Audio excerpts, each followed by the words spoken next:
It's Doctor Who Sunday. I'm away this weekend, so it's time for a Jodie Whittaker story, The Tsuranga Conundrum. Hello and welcome back to Chat About It, Don't Shout About It with me, Rachel, the Queen of the Woke, as crowned by one of my haters. I crown you Queen of the Woke! Let's chat about it. Please let me know what you think of this story in the comments section below, and please do keep it friendly in the chat. Jodie is the only doctor that doesn't get put to the vote. However, should you wish to vote on the current poll, it's on the post page. Please feel free to go on over there after you've watched this video. The Tsuranga Conundrum was written by Chris Chibnall, and well, let's get on with it, shall we? The Doctor, Yaz, Graham and Ryan are on Stefan 29. They're having a very big debate, during this very big debate about whatever it is that they are looking for. I really couldn't care less. They suddenly find a mine. This mine goes off and they black out, and then they find themselves on a rescue ship of some description. We find out that this rescue ship is known as the Tsuranga, and it's a hospital ship. And this is a bottled story where the Dr. Yaz, Graham and Ryan have to face the Pating.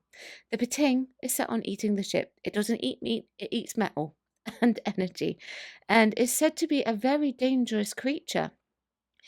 It then becomes a base under siege story, as the Doctor has to work really hard in order to prevent the Pating eating through all the non-organic material and getting to the centre of the ship to eat the antimatter drive. They're not able to touch the Pating. The sonic screwdriver is not working very well. Woohoo! Because the Pating decided to eat it. Good old Pating. The ship is also under threat from a potential explosion because at their destination they are sending out notices to the ship to ask if they are in any danger, and the Doctor rejects all of them, and if they reject it 3 times then the ship goes boom. It then becomes a race against time to get the Pating out of the ship, so the Doctor feeds it the explosion, puts it into the escape pod and ejects it on its way. For this story, it's not going to be a particularly long review. I like to keep them to about 20 to 30 minutes. It might not be that. It's an okay story. It's definitely one of the better ones for sure. It's Jodie's first bottled story, and it's acting like a base under siege story. There are many good points about it, but there are many bad points about it. One of them I will be addressing much later on, and you won't be surprised as to what it is. But let's also address something else right now that is probably not surprising if you've been here long enough. I want to address the sonic screwdriver first. I counted approximately 7 times for the use of the sonic screwdriver. Now, that's not a record-breaking use of the sonic. Ncuti Gatwa's Joy to the World had like over 20 times for its usage. But you all know what I think of the sonic screwdriver. I loathe the thing. I really don't like it whatsoever. Is it sad to say that my favourite thing in the whole entire story was when the Pating ate it and then spat it out and then it didn't work? I was so pleased because what that means is then they've got to do some creative, intelligent writing that adds to the story rather than just going, zay-up. Really? So it didn't last for long, but at least we got some time without the wretched sonic screwdriver. One of my earliest notes that I made when I was doing this rewatch, bearing in mind this is only the second time I've seen this story, once was enough, was that there was way too much Sonic in this. So when the Pating ate it, I was very pleased. Very pleased. Like I said, that would allow for the creativity, and it also give Jodie some time to flex some Doctor muscles, or her definition of the Doctor anyway, even though I don't see her as the Doctor, but you understand what I'm trying to say. It shows that the Doctor can deduce things and make things work without the sonic screwdriver. And there was also a really good chunk of that. We get to see it. Perfect. Brilliant. It's what we want. And the Doctor and Doctor's intelligence shining through, so to speak. Great. Fantastic. Give me more of that. And then that's also me being generous at the same time. Just so you know. The downside is that it conveniently being the word here, reboots when she goes to look for the bomb that was built into the ship. Facepalm moment. And the reason why it does that is because they needed to do the resolution as it was getting towards the end of the story, and they had no idea how to get out of it. So they had the sonic screwdriver reboot and come back to life. One of the things that I like about this particular sonic screwdriver is the fact that it goes wrong on a very regular basis. So I'm pleased that they were trying to do something different with it. I think the resolution to this story is very good, actually. Shocking. Jodie's earlier stories are definitely a lot stronger than her later ones, and of course, that's all to do with the writing. That's not anything to do with Jodie. Jodie, well, the Jodie doctor figures out that the Pating wants energy, which I think is a clever plot point, actually, because where the Pating gets its energy from, well, naturally, of course, it's the bomb, so it's going to be fed to the Pating. Good idea. Very good idea. And they set up the life support pod very early on in this story because obviously they're going to use it at the end. So they introduced it at the correct time. So we knew exactly what it was going to do. So as soon as the doctor got the Pating in there and it ate the bone, we knew what was going to happen. And obviously we get to see it. So smart move. So some clever plot devices from Chibs being thrown in here. I found the bit where Astros died to be quite sad. He's very set on helping the doctor and having the doctor help him. But when something hits the side of the ship, by the way, I love that effect as well. And he's helping it investigate what happened to the other life pod. Astros ends up getting stuck inside it. He contacts his work colleague and leaves words of encouragement. I really like that. Now, I prefer that more to the soapy element. I will say it adds more to the story than perhaps what we see with Ryan and Yaz a bit later on. And now we're going for a downer for me now.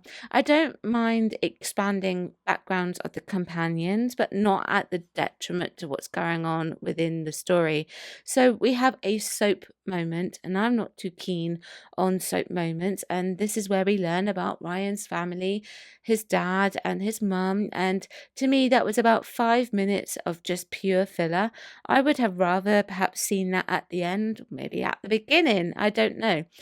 Why does this seem to happen with this particular set of companions at the midpoint in the story when you've got a base under siege, kind of? You've got this horrible situation that they're all in, they're all going to die potentially, and suddenly they're talking about family situations. That just makes no sense to me whatsoever. I wouldn't be thinking about that. Now, I mentioned the base under siege. This is a bottle story for sure, 100%. There's no TARDIS. I've said it before, and I'm going to say it again. Honestly think, with the Jodie Doctor, they could have got rid of the TARDIS for the entire series, and I would have lapped that right up. I think that's such an interesting concept, the Doctor losing the TARDIS, and she's lost it more than once in this series already. Should it have been a thing that went on entirely? Have it entirely ongoing? 100%. I think Jodie gives her performance here the best one so far. Did that make any sense? Okay, but no matter what I think of her, I think she had to hone it in a lot more here because it is bottled. It's all in one place. The energy couldn't be as manic as perhaps that she had been making it already. I think the most manic thing, and I quite like it too, was at the beginning when they were having an argument. I didn't mind that. That is good to see the Doctor and the companions arguing and having that type of debate with each other. And also, a situation of the Doctor being a hero. The Doctor's priority is the companions. The Doctor's priority is those people on those ships, on the ship. Jodie does give that authoritative performance in this, and I'm fine with it. It's not the best I've ever seen her do, but for someone who, in my opinion, isn't suited to the role, she does a good job in this story. I really think that. One thing though, is that I thought it was a bit out of character, and this is the writing, not Jodie. All right, just to be clear, for the Doctor, what the Doctor's referenced us to appearing in a book. Why on earth would the Doctor be in a book? Because if you recall, and I think it's the Christopher Eccleston story Rose, where he takes everything that he appears on and he gets rid of it. The Doctor is very much a person, a Time Lord, who would never want to be at that centre of attention in books and things like that. The Doctor, to me, would be the stuff of legends rather than being in a book. just something that people have heard along the grapevine, but they're not sure that it's entirely true. But that may be just me misinterpreting what had been said. I don't know. The pating as well is something that I would consider left to be desired. I like its concept, the idea that it eats through metal and goes for the energy rather than eating non-organic material, rather than eating organic materials, excuse me. So it poses a very different threat to perhaps what your average alien in Doctor Who would do, and that's fine. I'm all for it. The design, however, is somewhat questionable. It looked like a bit of a joke, but I suppose it does lean into the fact that even small things can be extremely dangerous. We have the unseen things in Doctor Who, we have the large things. Why not have the small things that can also be dangerous? But I think its design looks somewhat comical as well. It's certainly a design that RTD would have gone for, definitely. However, the idea, the concept, I'm absolutely fine with it. I do like the fact that the ship is a hospital ship. It's so clinical, isn't it? I really like the set and I really like the lighting. Everything is so blue. And then you've got the cast who are wearing some colourful costumes. And so they really pop out against the bluish white background. I really like it. The one thing that I don't like though is the music nearly all the way through. At least that's what it feels like, is what I think. It may also be a very haunting sound effect or a sound effect of the ship. I don't know, but it really does overpower everything that's going on. It's just there constantly. It's not like a background noise where you're so used to it yet you don't even pay attention to it. I don't know if that's what they're going for. It just niggles at me, and it's a bit distracting. If I was to watch this more, then maybe I would get used to it. I don't know. Maybe I would adapt. But there's 45, 50 minutes to this story, and it just irritated me nearly all the way throughout. It was loud and it was continuous. And I will also say, just as a side note, that I think the diction of the supporting cast was very dodgy. I don't necessarily think it's them speaking too fast. I know I'm one to speak, really. I will say that. It's probably them not speaking loud enough. I felt like when you compare it to Jodie and Bradley Walsh, who have come from an era where they wouldn't be using microphones to project their voices, and I'm also for that era, I would say that naturally Jodie and Bradley were a lot louder. This is a very stark difference. Actors today versus actors from my generation and Jodie's and Bradley's, we were trained without microphones. We were trained to use our certain points on the stage to help us project our voices, and we were given certain breathing exercises and all these sorts of things that help us get our voices out there. In today's generation, they don't do that as much, and they use microphones a lot more. And so the reliance on it becomes more apparent when they're doing their performances on things like TV or even on an immersive theatre event. Anyway, I digress. That aside. The aspects of the distress signal requests, the 3 denials on the ship, and the ship will explode. That was also a genius input into the story. Well, not genius, but I think it adds to the level of threat, I think, in my honest opinion. Okay. And I like the fact that they also have to protect against the antimatter drive and the heroism of a lot of the characters in this. There are a lot of heroes in this story. The android, I believe, is a hero. He's very brave. He protects the antimatter drive, and it was a really good thing what he did. And I like seeing a humanoid android, and he didn't blink, at least I don't recall him blinking, but he did extremely well. I noticed that they went for someone who had, and this is not being me being rude, by the way, but he had quite a perfect skin type of look, and the makeup that they obviously did adds to that. Fake, but at the same time looks quite real, which sounds incredibly rude. I do apologize, but it looked really good. It really did look really good. And I think the captain flying the ship on the makeshift control was a really good idea. And her heart giving out also made it quite sad. Her brother finds out what is going on. He knows everything that is going on. And the last thing that he could do for his older sister was to take over the flight controls and to get them all to safety. But by everyone playing their part and acting the hero, the Doctor was able to solve the main crux of the issue, and that was the pating and the bomb. So very good. However, what you do get with this is two companions that are then surplus to requirements. In this story, they are birthing partners. Yes, this is my least favourite part, I think.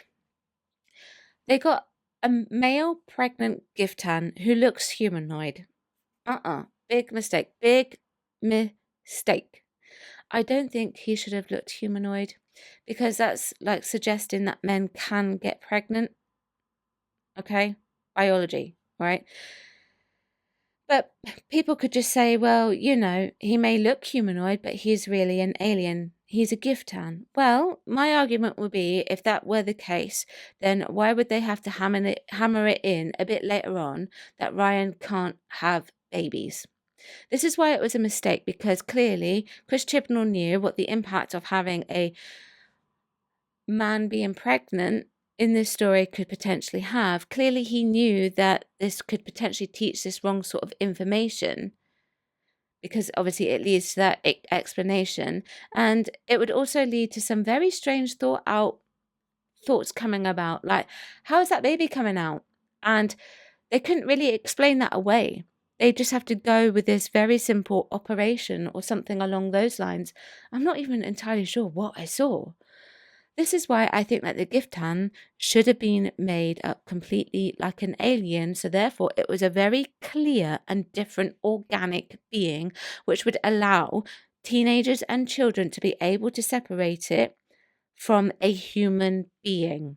So yes, I wasn't too keen on that bit, and I bet you knew that was the bit that I was going to talk about if you've been here for a long time.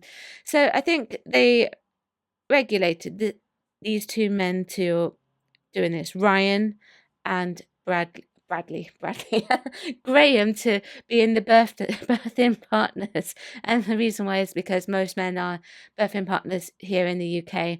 Most likely as well was Chibs was probably suffering a little bit of what do I do with the three companions in this story. It is a limited cast, which is fine. There's no problem with the limited cast, but you've got to have a decent amount of stories. So for example, Graham could be helping the Doctor, because you can't deny it, Graham is the best out of the three companions. Well, he is. That's just my opinion. Okay. Ryan could have helped the nurse, and yes, could be standing guard, like Yaz could be standing guard like what she was doing, but now they had to put one of them in the most unlikable scenes ever in Doctor Who. Well, two of them in one of the most unlikable scenes in Doctor Who. By the way, this is just my opinion, okay? Now for me, it does not impact the story in a major way, but it just brings it down. This particular scene was just not great. It really wasn't. The story overall is pretty good for what it is. Jodie is a lot better, as I've said, and whilst it doesn't necessarily add anything to the story overall, it does build up a little bit on her character, and it does give her a really good chance to do some really heroic things, in my opinion. But like I said, it's just my opinion. I think I sort of muddled it a little bit, but basically, that scene was not good. Graham and Ryan should have done a bit more, and something else should have taken that place for that scene. But yeah, that's what I think. Let me know what you think. Chat about it. Don't shout about it. Thank you very much for watching. Don't forget to check out some other content that I've got linked for you. Sorry about the hit of the microphone. There will be no video tomorrow, but there will be a Substack post, so please do look out for that. Videos will be back on Tuesday when I return. Thank you very much for watching. Bye-bye. Thank you for watching today. Don't forget you can join me on my other platforms as well. I've got YouTube, Rumble, Spotify, X, TikTok, Instagram, Locals, Substack, and I also have a Discord. Everything is linked below.